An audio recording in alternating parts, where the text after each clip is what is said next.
Hello everyone. ये Indian polity Laxmikant का 7th chapter है फंडामेंटल राइट्स। और आज हम लोग डिस्कस करेंगे आर्टिकल 16। तो आगे बढ़ने से पहले चैनल को सब्सक्राइब कर लीजिए और वीडियो को लाइक कर दीजिए। तो हम लोग डिस्कस करते हैं आर्टिकल 16। तो आर्टिकल 16 क्लॉज 1 ये कहता है कि स्टेट जो है वो सबको इक्वल अपॉर्चुनिटी प्रोवाइड करेगा। किसमें? तो पब्लिक एम्प्लॉयमेंट में या अपॉइंटमेंट में।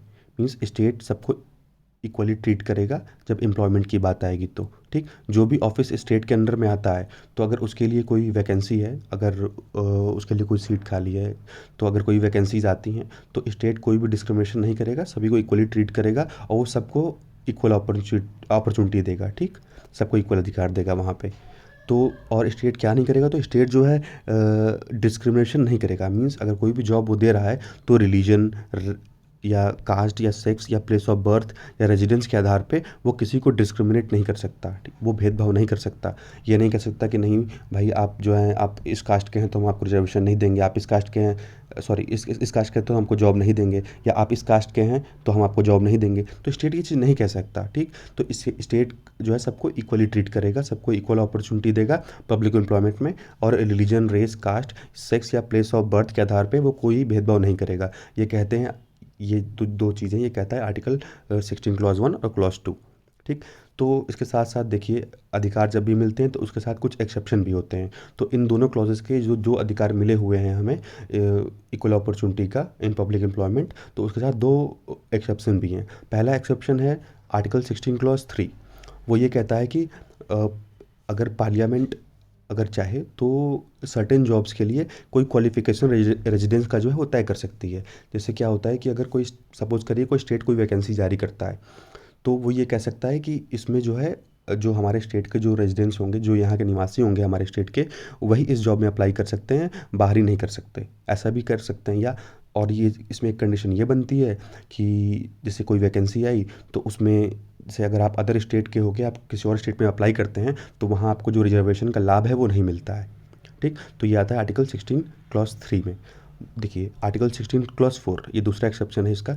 ये बात करता है कि ऐसे क्लासेस जैसे शेड्यूल्ड कास्ट हो गए, शेड्यूल्ड ट्राइब्स हो गए, या जो अदर बैकवर्ड क्लासेस हैं, जो मींस जो सर्विस में, जो गवर्नमेंट सर्विस में अच्छे से रिप्रेजेंट ना हो, या जो ऐसी सर्विसेज जो स्टेट के अंडर में आती हैं, तो उस सर्विस में अगर वो एडिक्वेटली रिप्रेजेंट ना हो तो स्टेट चाहे तो उनको रिजर्वेशन दे सकता है। मींस आर्टिकल 16 क्लॉज 4 जो है वो बात करता है रिजर्वेशन की। ठीक,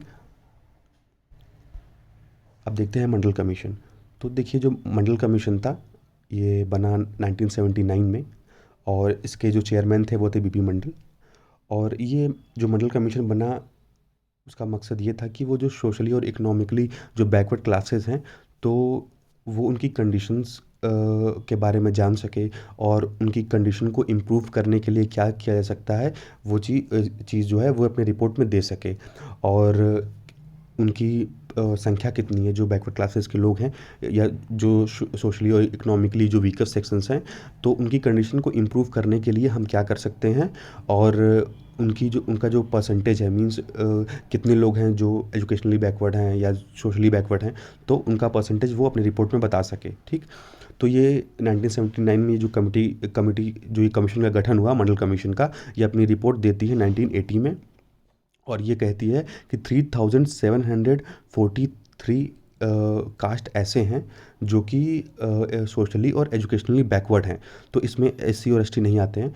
मींस, और ये जो 3743 जो कास्ट हैं, तो इसमें 52% ये टोटल पॉपुलेशन कवर करते हैं पूरी इंडिया की।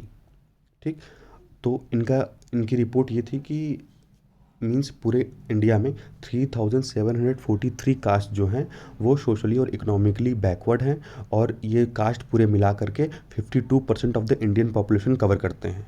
ठीक, तो इस रिपोर्ट के आधार पे मंडल कमीशन सजेस्ट करती है कि 27% रिजर्वेशन जो है वो गवर्नमेंट जॉब्स में मिलना चाहिए, जो एजुकेशनली और सोशली बैकवर्ड क्लासेस हैं उनको। ठीक, उसके बाद देखिए 1992 में जो है मंडल केस जो है वो जाता है सुप्रीम कोर्ट में। ठीक, तो सुप्रीम कोर्ट जो है अब यहाँ एग्जामिन करती है आर्टिकल 16 क्लॉज 4 के वैलिडिटी को। ठीक, उसके बाद एग्जामिन करने के बाद सुप्रीम कोर्ट ये बताती है कि जो मंडल कमीशन की रिपोर्ट है वो सही है, क्योंकि ये जो रिपोर्ट है वो किस आधार पे है, तो ये सोशली और एजुकेशनली बैकवर्डनेस के आधार पे है। ठीक, मींस जो अगर लोग सोशल या इकोनॉमिक या एजुकेशनल तौर पे बैकवर्ड हैं, तो उस आधार पे ये रिपोर्ट जारी की गई है, न कि ये रिपोर्ट जातिगत आधार पे जारी की गई है। ठीक, तो उसके बाद देखिए सुप्रीम कोर्ट ये कहती है कि exclusion of advance sections among OBC, means कि जो से ओबीसी कैटेगरी, जो अदर बैकवर्ड क्लासेस कैटेगरी है, तो उसमें जो सेक्शन एडवांस्ड हैं, एडवांस सेक्शन का यहाँ कहने का मतलब है कि जो क्रीमी लेयर के लोग हैं, क्रीमी लेयर। ठीक, तो जो क्रीमी लेयर के लोग हैं, तो वो जो हैं उनको रिजर्वेशन का लाभ यहाँ नहीं दिया जाएगा, क्योंकि वो एडवांस, जैसे कि जो मान लीजिए कोई आईएएस आईपीएस या जो class A class B officers हैं, जो उनके बच्चे हैं या वो हैं, तो उनको रिजर्वेशन का लाभ नहीं मिलेगा। ठीक, तो इस कंडीशन को लागू करते हुए जो है ये ओबीसी को 27% जो रिजर्वेशन है वो दे दिया जाता है। लेकिन फिर यहाँ देखिए, एक होता है एम नागराजन का केस होता है 2006 में। तो इसमें सुप्रीम कोर्ट ने ये कहा कि no reservation in promotion, means promotion में कोई रिजर्वेशन नहीं दिया जाएगा, लेकिन गवर्नमेंट चाहे तो वो इंट्रोड्यूस कर सकती है। अगर गवर्नमेंट चाहे तो वो इंट्रोड्यूस कर सकती है रिजर्वेशन को एमंग एससी और ST, if it is able to produce quantifiable data for backwardness. अगर स्टेट ये डाटा हमको दे देती है कि हमारे स्टेट में जो एससी और एसटी हैं वो मींस वो ज़्यादा बैकवर्ड हैं, तो तब वो गवर्नमेंट चाहे तो प्रमोशन में वो रिजर्वेशन दे सकती है, नहीं तो नहीं दे सकती। और सुप्रीम कोर्ट ने ये भी कहा कि जो रिजर्वेशन की जो सीलिंग लिमिट है 50%, ठीक, तो जो ये सीलिंग लिमिट है ये इंक्रीज़ नहीं होनी चाहिए। ठीक, 15% 50% ही लिमिट होनी चाहिए। And a permanent statutory body to be establish to examine complaints of over or under inclusion in the list of OBC. और इसके लिए एक स्टैट्यूटरी बॉडी का गठन किया जाएगा जो इन सभी चीज़ों को एग्जामिन करेगी। तो इसके रिगार्ड में सुप्रीम कोर्ट की जो ये हियरिंग हुई, तो उसके बाद गवर्नमेंट देखिए क्या क्या स्टेप लेती है इसको लेकर के। तो क्या होता है कि रामनंदन कमेटी को अपॉइंट किया जाता है, ताकि वो आइडेंटिफाई करेगी क्रीमी लेयर को एमंग ओबीसी। ठीक, ओबीसी में क्रीमी लेयर को आइडेंटिफाई करने के लिए रामनंदन कमेटी को अपॉइंट किया जाता है, और ये कमेटी जो है अपना रिपोर्ट जो है सबमिट करती है 1993 में, जिसको एक्सेप्ट कर लिया जाता है। उसके बाद national commission for backward classes, जिसको हम एनसीबीसी बोलते हैं, उसको इस्टेब्लिश किया जाता है 1993 में bye act of parliament. Parliament के द्वारा जो है एनसीबीसी का गठन किया जाता है 1993 में। और ये कंसीडर करता है कि inclusion and exclusion from the list of caste notifies is backward for the purpose of job reservation, means जो भी जॉब्स में रिजर्वेशन दी जाएंगी तो किसको दी जानी चाहिए किसको नहीं। तो जैसे जो बैकवर्ड क्लासेस हैं तो उनको जो नोटिफाई करने का जो ये काम है वो करेगी एनसीबीसी। ठीक, तो उस समय जब एनसीबीसी बनी तो वो एक नॉन कॉन्स्टिट्यूशनल बॉडी थी, उस समय उसको अभी कोई कॉन्स्टिट्यूशनल बॉडी का दर्जा नहीं मिला था। बाद में हमारे कॉन्स्टिट्यूशन में जब 102nd अमेंडमेंट एक्ट आता है, तो 102nd अमेंडमेंट एक्ट के थ्रू बाद में एनसीबीसी जो है इस समय वो एक कॉन्स्टिट्यूशनल बॉडी है। देखते हैं next point, in order to nullify the ruling with this regard to reservation in promotion. अब देखिए रिजर्वेशन इन प्रमोशन का जो रूलिंग था उसको नलिफाई करने के लिए 77th अमेंडमेंट एक्ट आता है 1995 में। ठीक, तो it added a new provision in article 16, और ये ऐड करता है आर्टिकल 16 में एक नया प्रोविज़न जो कि एम्पावर करता है स्टेट को कि वो रिजर्वेशन दे सकता है प्रमोशन में of any services under state in favor of SC and ST that are not adequately represented in the state services। तो ये जो अमेंडमेंट आता है 77 अमेंडमेंट 1995 में, ये आर्टिकल 16 में एक नए प्रोविज़न को ऐड करता है, और ये प्रोविज़न क्या कहता है कि स्टेट चाहे तो रिजर्वेशन दे सकता है एसटी या एससी या एसटी को, अगर वो स्टेट के सर्विसेज में उनकी रिप्रेजेंटेशन है वो एडवोकेट नहीं है, तो मींस वो अगर ज़्यादा संख्या में, मींस अगर वो नहीं प्रेजेंट है स्टेट की सर्विसेज में, तो स्टेट चाहे तो वो उनको रिजर्वेशन प्रोवाइड कर सकता है, किसमें, प्रमोशंस में भी रिजर्वेशन दे सकता है।